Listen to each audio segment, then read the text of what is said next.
Welcome to the Solal podcast. I'm Nayani Mpepu, your host for the day, and today we're diving deep into something that affects every single one of us: muscle health. We're not just talking about having six-pack abs or lifting weights. We're actually talking about muscles that help you on your day-to-day. Getting out of bed in the morning, helping you carry the groceries, playing with your kids, and just moving around life without pain. Today I'm joined by Dr. Janesh Ganda, a sports and exercise medicine specialist who spent his career working with some of the country's top athletes. He has worked as team physician for the Junior Western Province Rugby, guided the Springbok women's team as they re-entered tours against Wales, Spain, Italy. He served as team doctor for the Springboks under-21 squad as they claimed third position at the Junior World Cup in Argentina. He's currently the team doctor for Springboks Sevens and Western Cape co-chair for the South African Sports Medicine Association. Dr. Ganda, thank you so much for joining us today. Thank you so much for that amazing intro. Yes, lovely to have you. Lovely so much to have you. I'm so ready to learn and so ready to delve deep into health and deep into every single thing that keeps us moving and going, and I'd like to just ask you if you could tell us a little bit more about yourself. Why did you get into this field and why do you do what you do?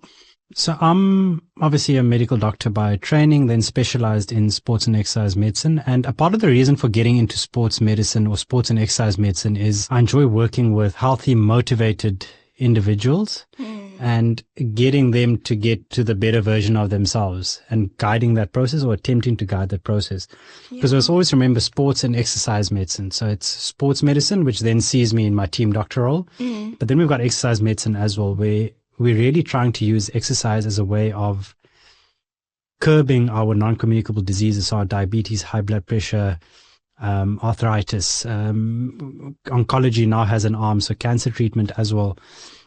There's massive benefit to exercising. And I think taking that one step back, I've effectively been active. I don't want to call myself an athlete. I'm always very careful. I enjoy my exercise. I was never a professional athlete. It's just something that's very important to me. Yeah. And coming from that background, I just thought it was the perfect fit.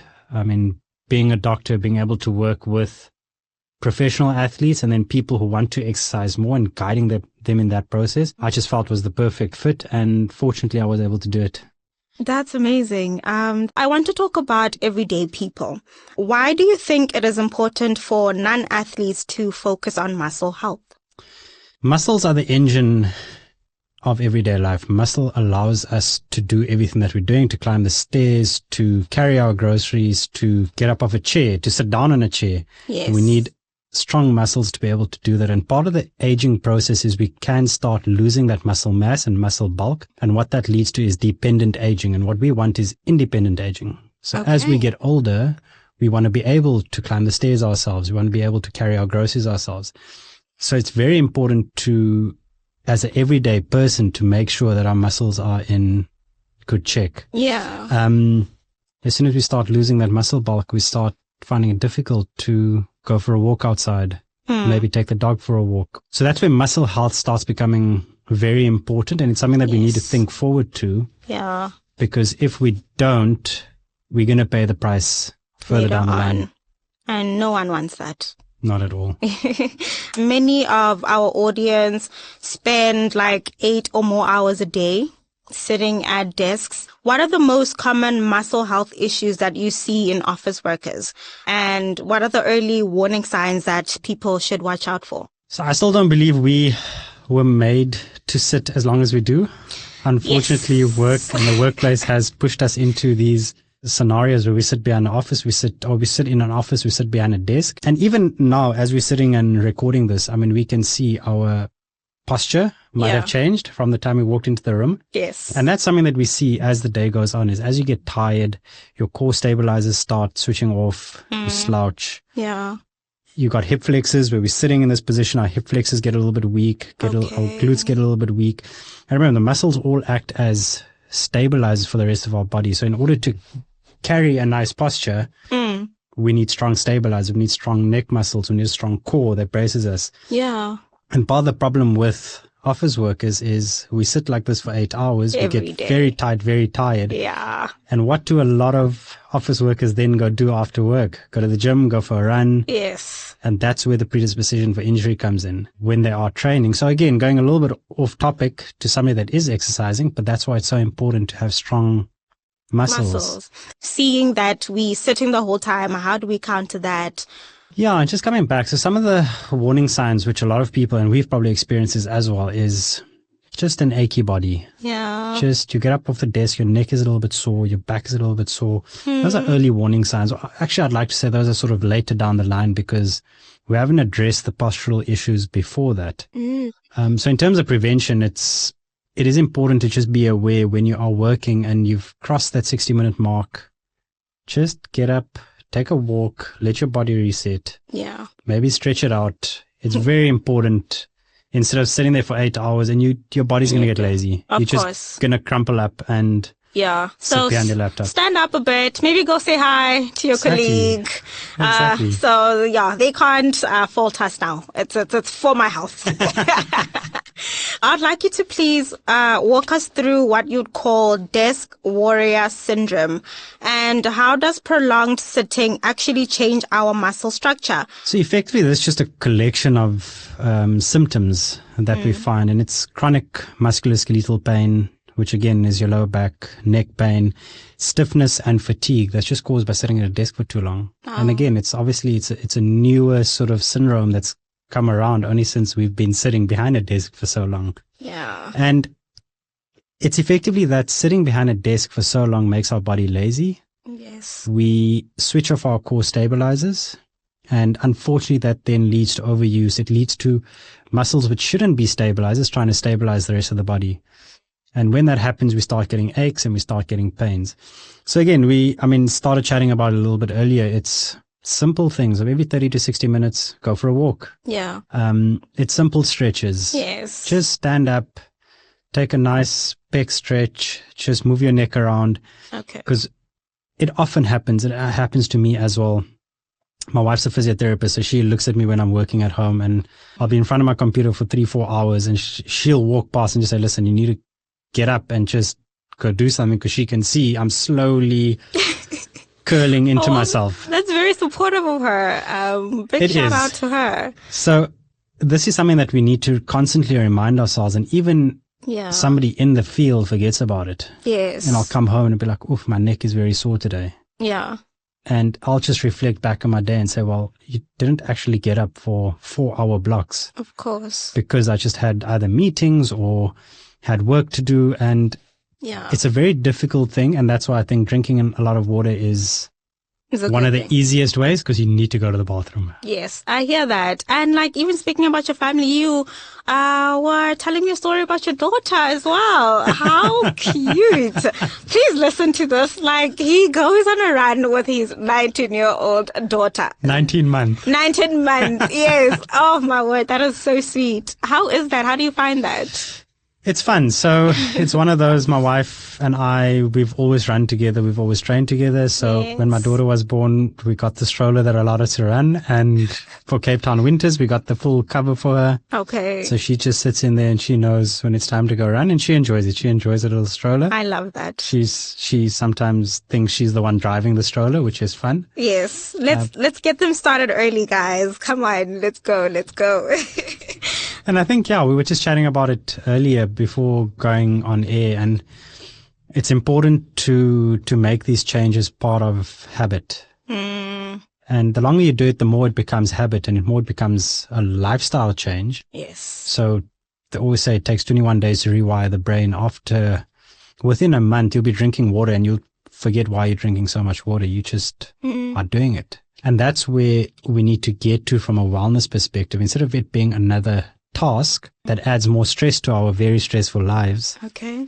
It should be something that we just becomes a part of our life. For someone who's never been to a gym, what are the top 3 to 5 movements or exercises that they can do at home to maintain muscle health? Like, as we age, what are those movements? Yeah, so I think, again, this is where it becomes important, and maybe through having a little bit of the knowledge, you start realizing that why these movements are so important. So for me, a big one is a squat. That allows you to build lower limb strength, which allows you to go from sitting to standing, which again, at our age, it's not something we ever think about. We just get up off a chair. Yeah. As you get older, as you lose that muscle mass, it becomes more difficult to get up and down from a chair. So squat is very important. Then a lunge again, it works on your lower limb, but also works on balance. Again, something we don't think about is when we're walking downstairs. Yeah. Walking upstairs, you are lunging down effectively. You're going one leg at a time down the stairs. Of course. And as you get older, you lose that sense of balance. You lose that single leg strength. So it's very important to do your lunging as well. So it's about maintaining the movements that we frequently do on a day to day. If you're new to the gym, you can obviously start adding some weights if you're at home. Okay. Do this at home. Body weight is fine. Yes. The average male is about 70 kilograms. If you're squatting 70 kilograms or just body weight, that's fine. Okay. At the end of the day, to be functional, we just need to be able to lift our body weight. Yeah, it doesn't have to be a strenuous situation. Exactly. Every little exercise counts. Exactly. And then we sort of go to upper body push-ups. Yeah. Push-ups are important, works pretty much most of the upper body muscles, plus it engages your core. Okay. Which again, very important from as you're aging, you lose a bit of balance, your postural control comes out of your core. Glute bridges, very important. Again, your glutes are what effectively keep the pelvis stable. Yeah. As we start aging, we lose that there. That's when our posture goes sort of haywire. We're in sync. So glute bridges are an important one as well. And then just doing a normal plank. Okay. Engage the core. So those are 5 simple exercises that can be done. I think if you do those 2 to 3 sets, 10 to 15 reps, 15 minutes. Yeah. You can literally do it on the side of your office cubicle or within your office. Yeah. And so there's no excuse. We don't need to just only say that, I can't afford a gym membership, so exercise is out of my schedule, or I don't have time. It's about the simple, small things that you can actually get to include into your schedule at home. And it's all about consistency. Yeah. So you never want to get into a position where you've now gone to the gym 7 days in a row, you're so sore you can't get out of bed the next morning. And that's often what puts people back, because now they've gone to the gym for 7 days, they're sore. They say, okay, I can take 3 days off. As opposed to doing small, incremental little blocks every day. Okay. And you maintain that as consistently as possible. Yes. That's the key.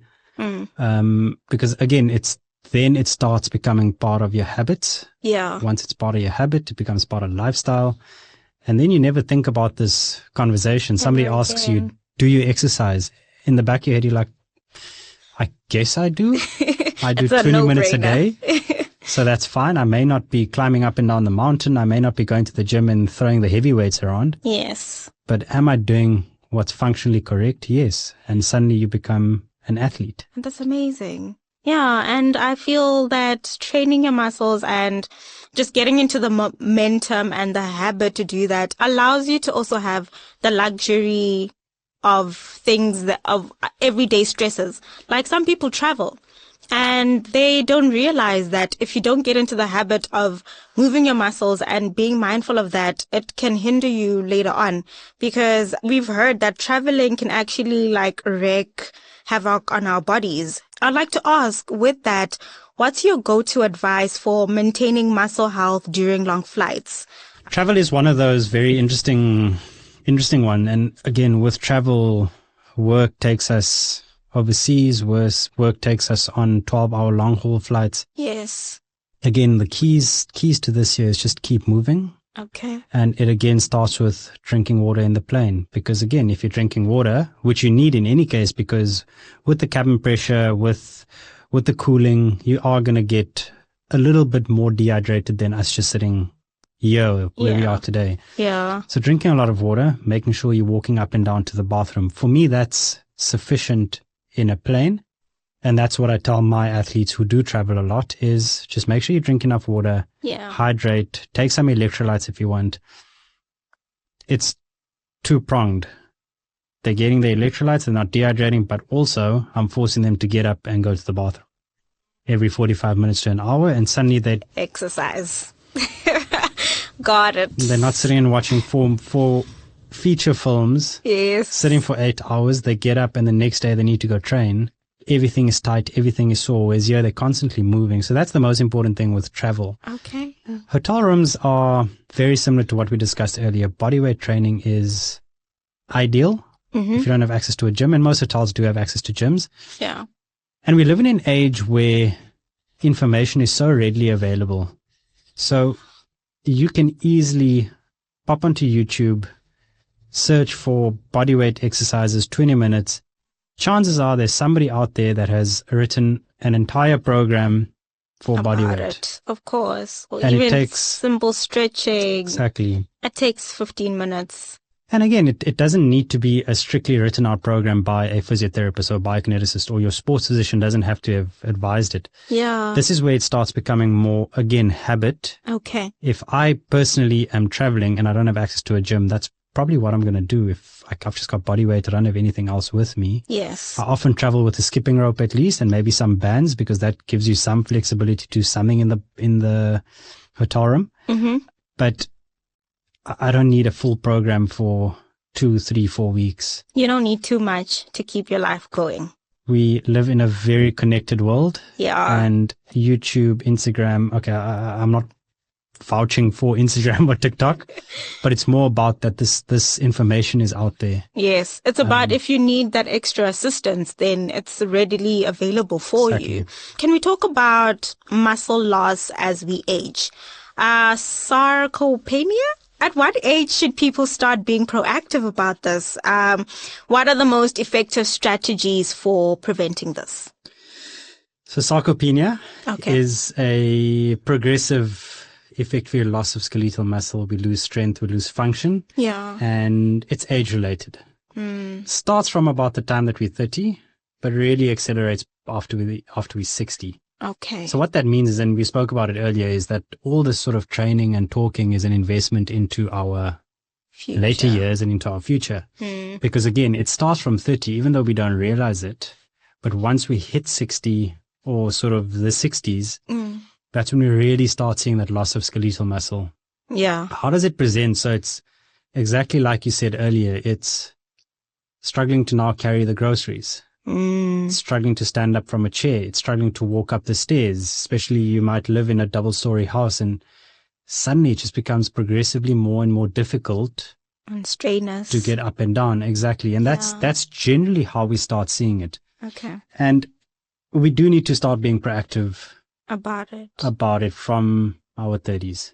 We need to just make sure that we are doing our strength training. We're eating healthy. We're eating our protein. Just taking one step back, and in the travel and hotel setup, one of the key factors there is just to make sure you're eating healthy as well. Okay. Because again, often it's a very condensed trip. You might be going for a week. You might be going for 3 or 4 days. There's no wholesome foods. You're often getting quick, convenient foods. Yeah. And these are things that we need to consider. And again, it's something that we need to consider as we get older as well, is that we do need to eat more healthy. We need to eat our nutrient-rich foods. Again, in a world where we are moving more and more towards convenience. Oof, tell me about that. Yes. But you're definitely correct. Nutritional foods is important in our diet. Greens, fruits, strawberries. Exactly.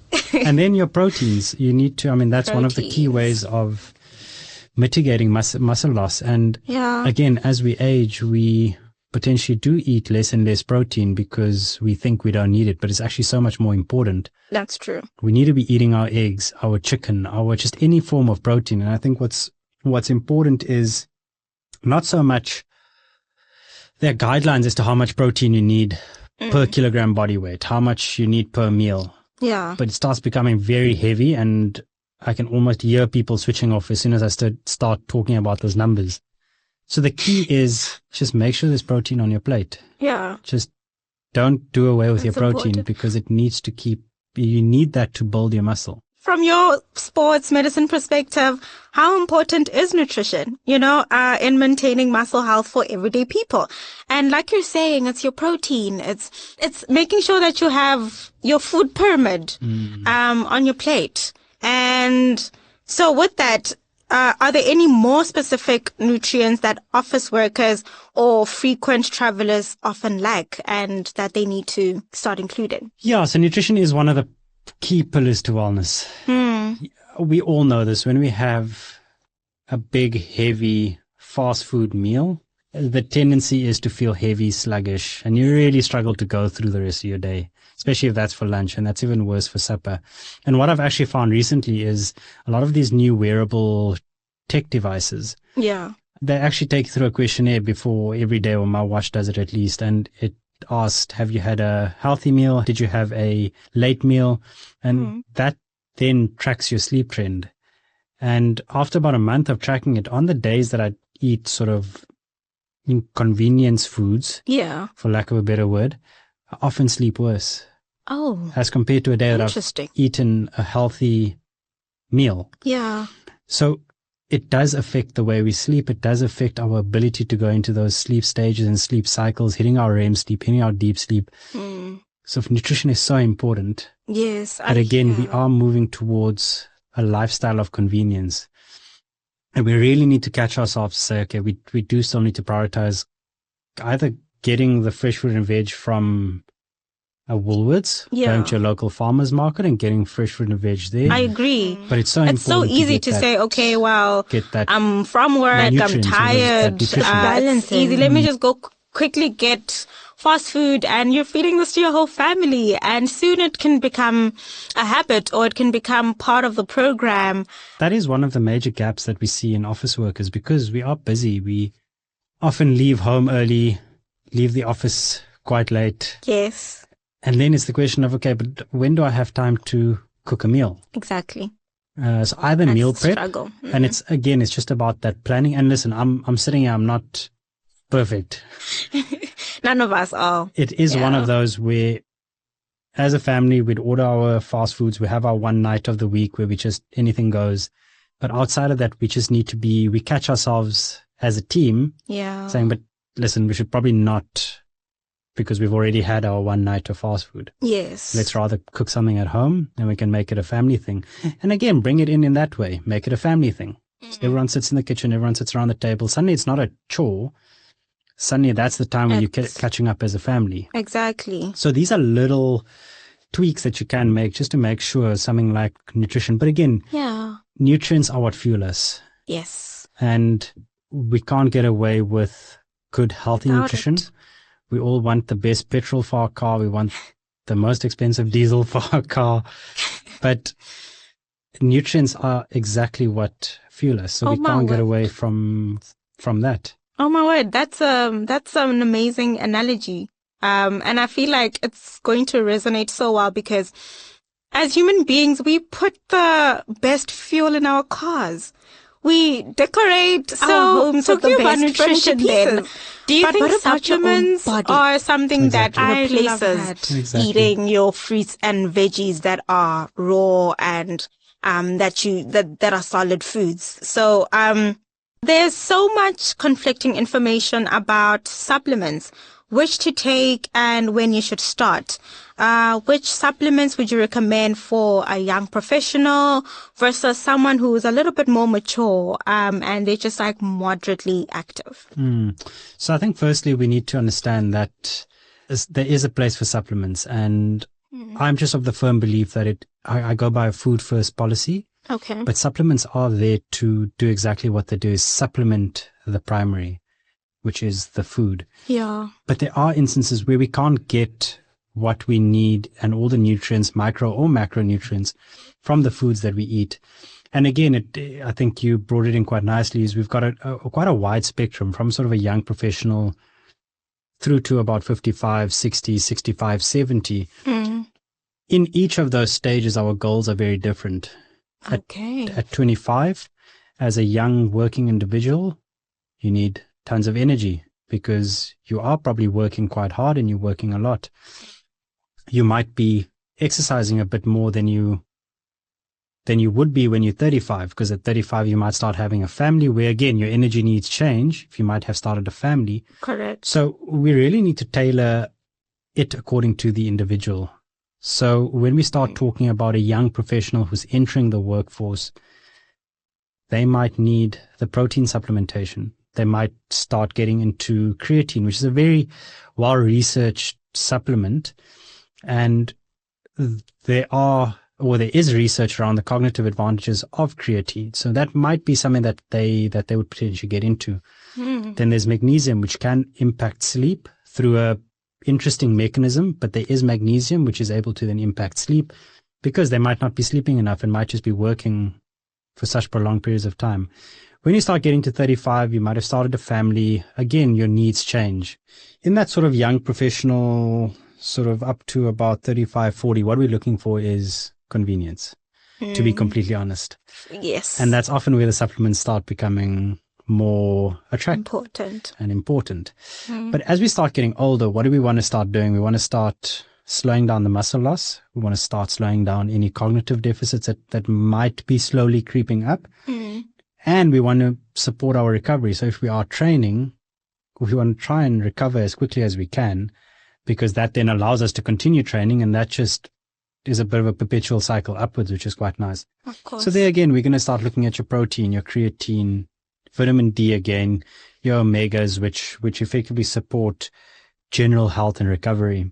And at this stage, it basically shifts from convenience to preservation. Wow. So that's where we need to be quite clear about what our goals are before throwing all the supplements through.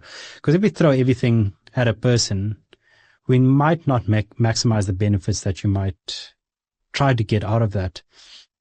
And just going to that again, it's also very important to go to a well-reputable supplement company, because you need something that's evidence-based. Yeah. You need something that's backed. And again, if we don't do that, we might not get the benefits that we're looking for. So it's very important when talking about supplements, what supplements to use. Firstly, have a clear plan. Like everything in life, unfortunately or fortunately, we need a plan as to why we're doing it. It doesn't make sense to take 10 to 15 tablets a day if we don't know what each tablet is doing. Of course. I agree with that. I think also you don't want to overwhelm the body. Too much of anything is not good. And especially if you're just relying on something that you found on the internet, I don't think that's completely would be a good recommendation. It's good to have someone who is an expert in the field, someone who knows which goals to target at your specific age. And like you're saying, I think I agree that it's not a one size fits all.